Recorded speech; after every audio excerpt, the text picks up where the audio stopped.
falar sobre ansiedade, para falar sobre nervosismo em relação ao aluno fazer provas ou qualquer tipo de avaliação, é preciso ter um estudo bem complexo, é um estudo complexo, não é completo não, é complexo mesmo em relação a essas posturas, a esses anseios, a esses medos, a essas posturas de ansiedade, né, onde muitos demonstram inclusive pânico para poder resolver, para poder fazer uma prova. Os meus alunos, eu costumo dizer para eles o seguinte: a prova não vai avaliar ele, a prova vai avaliar o que ele aprendeu e não a pessoa dele. E muitos não conseguem separar a pessoa com o aprendizado, e isso é muito importante. Por isso que eu coloco o método Aprenda a Aprender, porque daí você, quando desenvolve um conteúdo, quando você aprende, a possibilidade de você esquecer aquilo é quase que zero. Por mais que pode passar 3, 4, 5, 10 anos, você vai lembrar daquele assunto que você de fato aprendeu. E quando você aprende, você não tem por que ter medo de um papel com as questões. Eu vejo muito professores aplicando conteúdos em sala de aula com um nível de dificuldade muito inferior ao que é colocado na prova. Porque essas provas são arquivadas. Essas provas são arquivadas pelo Ministério da Educação, elas são analisadas. Então, eles vão analisar o que a escola aplicou ali como prova. E a postura do professor, ela teria que ter também um tipo de avaliação. E, no entanto, eu vejo muito. Como que eu vejo isso? Pelo material que os alunos me apresentam. A apostila que ela vem vaga, não tem, poucas escolas utilizam livros como antigamente, agora geralmente são apostilas formuladas pelo sistema do ensino da escola. Uma tonelada de lista de exercício, mas a teoria para que eles possam fazer uma busca de informações não tem. Então é muito pouca a informação. Agora, o que é difícil de entender, eu digo, né, para mim, no meu caso, 15 anos atrás, os professores tinham muito mais conteúdo para poder falar em sala de aula do que hoje. Hoje temos a internet à disposição, uma aula pode ser substituída por um vídeo de internet, recursos que 15, 20 anos atrás não tinha. E tinha conteúdo e não tinha esse déficit de desaprendizado como nós temos hoje. Não tinha, né? O que podemos comparar é que tínhamos poucos profissionais, poucas pessoas capacitadas a fazer uma universidade. Hoje nós já temos uma série de instituições que oferecem cursos tecnológicos aí a partir de 2 anos, com graduação e com mensalidades que hoje ficam muito mais fácil, bolsas de escola. Então hoje fazer uma faculdade é mais fácil. Mas falando ali do ensino médio, o ensino fundamental ainda dá para poder levar, mas o ensino médio, que é o que eu pego muito no pé assim, dos alunos com conteúdo, tanto que quando eles querem estudar para uma prova, eles ligam às vezes 2, 3 dias antes para uma prova que precisa de um conteúdo de quase 3 meses de aula. É quase que impossível. Então eu tenho que focar naquilo que ele tem mais dificuldade para poder apresentar um contexto plausível em sala de aula, em prova, né, em avaliação.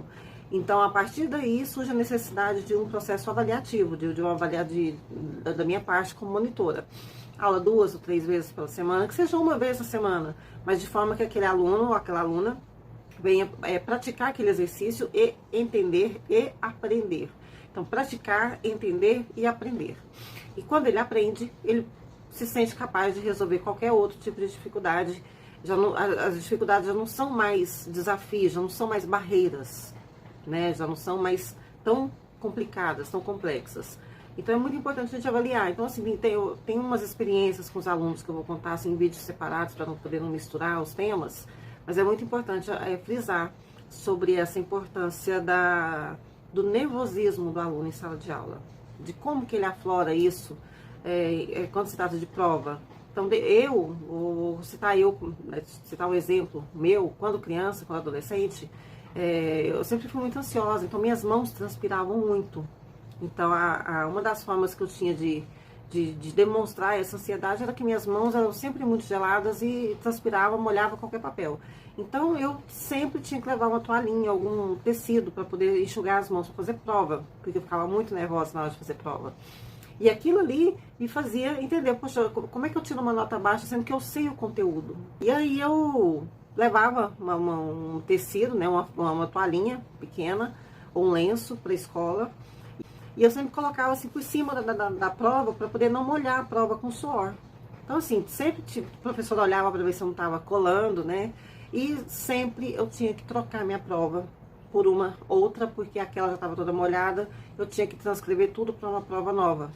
Então, os professores já sabiam desse problema que eu tinha em relação a suor, a transpiração com as mãos, então eles já tinham uma prova extra, porque eles levavam exatamente a quantidade exata de provas de acordo com os alunos na sala, então não ficava nenhuma prova sobrando na mesa. Mas eles sabiam desse problema, dessa ansiedade, desse nervosismo meu, então eles levavam, tinha uma prova de excelência ali, de manutenção para mim. E eu ficava muito envergonhada, porque só do professor pensar que você está colando, né? E ainda eu que era bem assim, quietinha, bem tranquila, bem estudiosa ali em sala de aula, um professor pensar que eu estou colando ali, para mim eu morria de vergonha.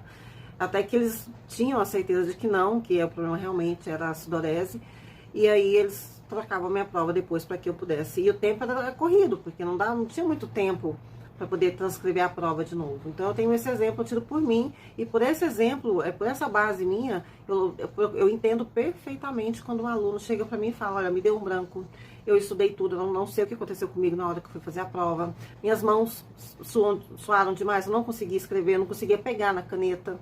Então, quando eles vêm com esses argumentos, principalmente bem semelhantes aos que eu passei, aos que eu enfrentei, é muito mais fácil de lidar com a situação. Por quê? Porque ali há uma identificação. Então, eu procuro trabalhar com eles o que funcionou comigo, né? Então, eu tinha muita dificuldade em memorizar história, fatos históricos. Hoje, eu tenho não posso usar a palavra vício, mas eu tenho uma sede de conhecimento de fatos históricos. Então, sempre que tem algo novo a ser descoberto, eu tô ali, eu tô indo atrás, eu tô lendo, eu tô buscando mais. Então, eu não paro. E, né, queria eu ter sido assim na minha infância, na verdade, não foi. Mas as fontes de pesquisa hoje, elas são completamente diferentes, né, muito mais acessíveis para que a gente possa ter conhecimento. E antes a gente tinha apenas os livros, mas mesmo assim, com os livros já era o suficiente para poder navegar e para poder mergulhar nesse mundo histórico, geográfico, fantástico que a gente tem hoje, né? E que para muita gente ainda é um receio muito grande. Da mesma forma como muitos alunos, a minha especialidade é em matemática, em exatas, e todos que chegam para mim não gostam de matemática, não gostam de exatas, não gostam de física, e fazer com que eles gostem, com que eles entendam, isso é um trabalho de formiguinha, um passo de formiguinha, uma coisinha ali de cada vez. Mas é até que quando eu escuto eles falarem a seguinte frase: é só isso? É só isso. Nossa, por que na sala de aula é tão difícil? Não é que na sala de aula é difícil. É porque ali tem uma tensão nervosa, tem outros alunos, o professor tem um olhar superior ali perante os alunos, é uma autoridade em sala de aula e tem que ser respeitada. Então junta uma série de tensões nervosas que façam que o aluno ele se trave e não se permita aprender. Muitos vão ver o conteúdo ali na sala e não vão assimilar nada, e só conseguem assimilar depois que chegam em casa para poder estudar.